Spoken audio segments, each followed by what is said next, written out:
Kisah Isra dan Mi'raj berikutnya. Setelah Nabi Muhammad SAW turun dari langit dan kembalinya beliau SAW ke Baitul Maqdis, yaitu Palestina, menaiki buraknya. Dan orang pertama yang membenarkan atau percaya terhadap perjalanan Nabi besar Rasulullah Muhammad SAW, yaitu Abu Bakar As-Siddiq radhiyallahu anhu. Dalam perjalanan pulang, Nabi SAW melewati kafilah dagang bangsa Quraisy di tempat tertentu. Di kafilah itu ada seekor unta yang membawa 2 karung dagangan. 1 karung berwarna hitam dan 1 karung lagi berwarna putih. Pada saat Nabi berpapasan dengan mereka, tiba-tiba unta itu menjadi liar ketakutan dan berlari berputar-putar hingga akhirnya pingsan dan tersungkur. Di perjalanan pulang, Rasulullah juga melewati kafilah lainnya yang telah kehilangan seekor unta yang memikul dagangan Bani Fulan. Maka Nabi mengucap salam untuk mereka. Beberapa orang dari mereka berkata, "Ini adalah suara Muhammad." Hingga akhirnya Rasulullah SAW tiba di kota Makkah sebelum waktu subuh. Di pagi hari, Rasulullah SAW duduk bersedih karena menyadari bahwa orang-orang pasti akan mendustainya. Tiba-tiba musuh Allah, yaitu Abu Jahal, melewati Rasulullah dan mendatanginya, kemudian duduk bersamanya. Maka berkatalah Abu Jahal kepada Nabi Muhammad SAW dengan nada menghina, "Apakah ada sesuatu wahai Muhammad?" Nabi SAW menjawab, "Benar." Abu Jahal berkata, "Apa itu?" Nabi menjawab, "Aku diperjalankan semalam." Abu Jahal bertanya, "Kemana?" Nabi menjawab, "Ke Baitul Maqdis." Maka Abu Jahal berkata, "Dan kemudian di pagi hari ini engkau telah kembali lagi di tengah-tengah kami?" Nabi menjawab, "Betul." Maka Abu Jahal berpura-pura mempercayainya. Kemudian Abu Jahal berkata, "Bagaimana pendapatmu apabila aku memanggil kaummu dan engkau kabarkan kepada mereka apa yang barusan engkau ceritakan kepadaku?" Nabi Muhammad SAW menjawab, "Silahkan wahai Abu Jahal." Maka Abu Jahal memanggil kaumnya, "Wahai sekalian Bani Ka'ab bin Lu'ay, kemarilah." Maka mereka berdatangan hingga mereka duduk kepada keduanya. Kemudian Abu Jahal berkata kepada Nabi Muhammad SAW, "Ceritakanlah kepada kaummu apa yang barusan engkau ceritakan kepadaku." Maka Rasulullah SAW berkata, "Sesungguhnya aku telah diperjalankan semalam." Mereka bertanya, "Kemana?" Nabi menjawab, "Ke Baitul Maqdis." Lalu mereka kembali bertanya, "Dan kemudian di pagi hari ini engkau telah kembali di tengah-tengah kami?" Nabi menjawab, "Benar." Mendengar yang demikian, mereka bertepuk tangan. Ada pula yang meletakkan tangannya di atas kepalanya karena terkagum-kagum, serta mengolok-olok Nabi Muhammad SAW hingga mereka bergemuruh ramai mendengar kabar yang disampaikan oleh Rasulullah SAW. Berkatalah Al-Mut'im bin Adi, "Setiap perkara dan kasus mengenaimu sebelum hari ini begitu mudah dan kecil, namun hari ini lain. Wahai Muhammad, aku bersaksi bahwasanya engkau adalah pembohong. Kami bersusah payah menuju Baitul Maqdis 1 bulan perjalanan, dan kembali dari Baitul Maqdis 1 bulan perjalanan. Lalu engkau mendatanginya dan kembali ke Mekah dalam 1 malam. Demi Lata dan Uzza, aku tidak mempercayaimu." Maka Sayyidina Abu Bakar radhiyallahu anhu berkata, "Wahai Al-Mut'im, alangkah buruknya perkataanmu kepada keponakanmu, yaitu Nabi Muhammad. Engkau menanggapinya dengan kebencian hingga engkau mendustainya. Aku bersaksi bahwasanya dia telah berkata jujur." Maka mereka berkata, "Wahai Muhammad, sifatkanlah kepada kami tentang Baitul Maqdis. Bagaimana bangunannya, bagaimana keadaannya, dan bagaimana dekatnya dari gunung. Karena sesungguhnya banyak di sini saat ini yang telah mengunjunginya."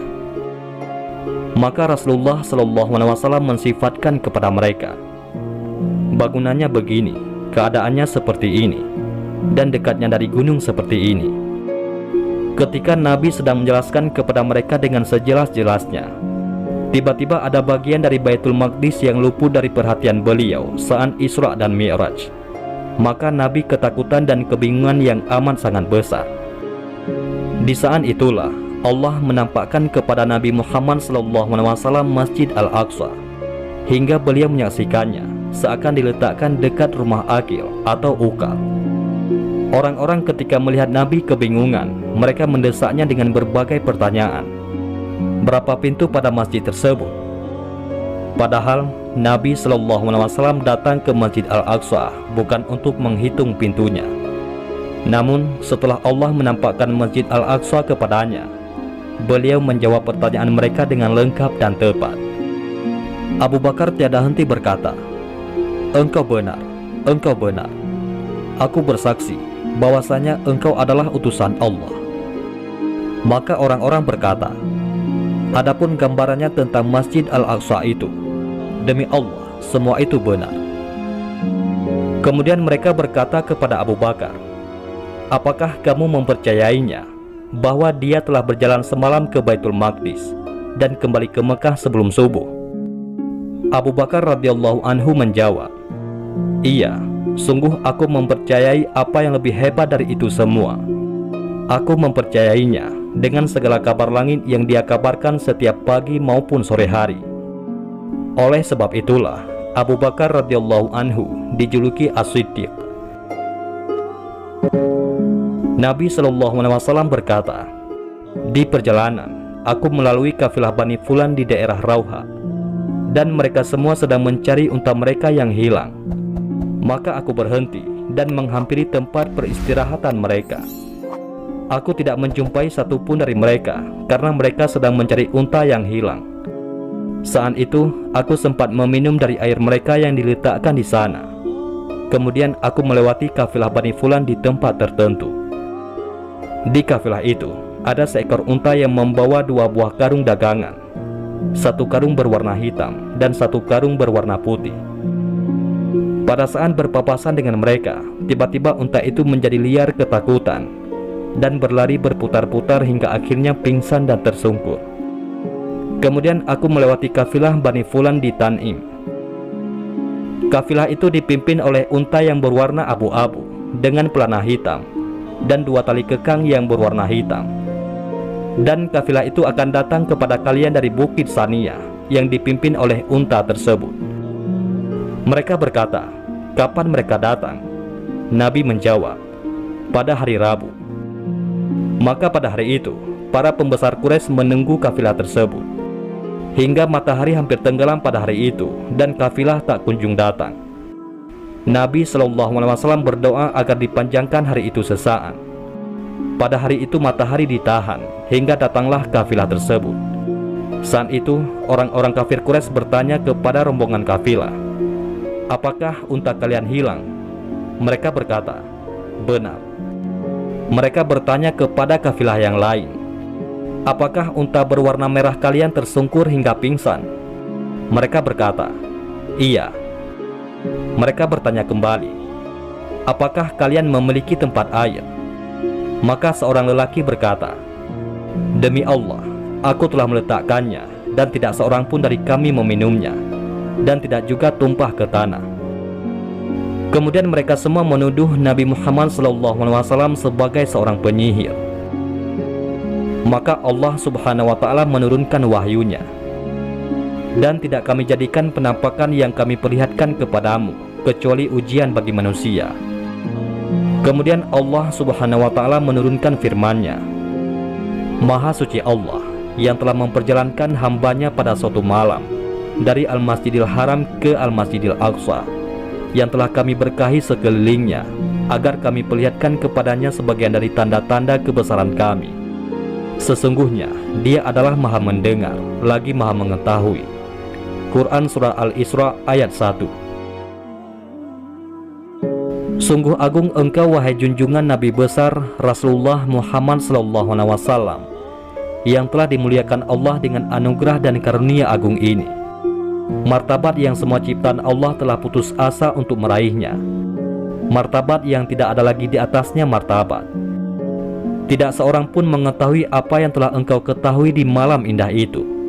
Bahkan Allah pun merahasiakan dari seluruh makhluknya apa yang telah Allah wahyukan dan anugerahkan untukmu. Wahai Rasulullah, apa yang Allah wahyukan kepadamu saat itu, apa yang engkau lihat saat itu hingga hati meyakininya dan tidak mendustainya, Allah merahasiakannya dari seluruh makhluknya, rahasia yang hanya diketahui oleh dua kekasih. Dari seluruh ciptaan Allah yang sangat banyak, hanya engkau yang terpilih untuk martabat agung ini. Salawat serta salam untukmu wahai sebaik-baiknya makhluk. Salawat serta salam untukmu wahai imam para nabi dan rasul. Salawat serta salam untukmu wahai pemilik sandal yang telah memijak Sidratul Muntaha. Hijab-hijab agung berbangga ketika mencium telapak kakimu. Kepala alam semesta menjadi mulia ketika berada di bawah telapak kakimu. Demikian kisah perjalanan agung Isra dan Mi'raj Nabi Muhammad SAW. Sebenarnya masih banyak hikmah yang dapat digali dari perjalanan agung itu. Allah telah menunjukkan tanda-tanda kebesarannya dan bagaimana dia memuliakan Nabi Muhammad dengan nikmat yang luar biasa. Semoga kita termasuk umat yang mencintai Nabi dan dicintai oleh Nabi SAW, dan kelak mendapat syafaat dari Rasulullah Muhammad SAW. Amin ya rabbal alamin. Allahumma sholli ala Sayyidina Muhammad wa ala ali Sayyidina Muhammad. Wallahu a'lam bishawab. Mudah-mudahan ini semua bermanfaat. Assalamualaikum warahmatullahi wabarakatuh.